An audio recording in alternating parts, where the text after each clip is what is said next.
చాణక్య గారు చెప్పిన సూత్రాల్లో ఒక దాని గురించి చెప్పుకుందాం.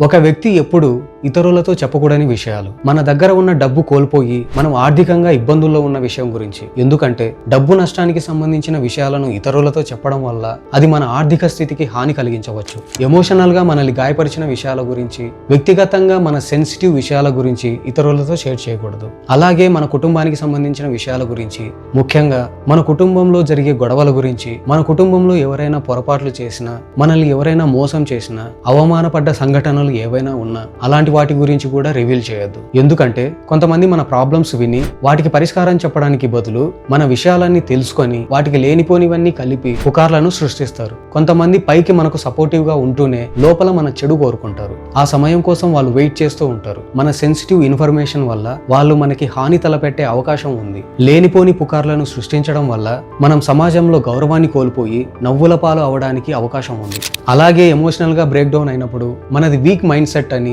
మనం సెన్సిటివ్ అని ఇతరులకు అర్థమవుతుంది. దాన్ని వాళ్ళు అవకాశంగా చేసుకునే ఛాన్స్ ఉంది. అందువల్ల మనం ఎలాంటి విషయాలను షేర్ చేస్తున్నాం, ఎవరితో షేర్ చేసుకుంటున్నాం అనేది గమనించండి.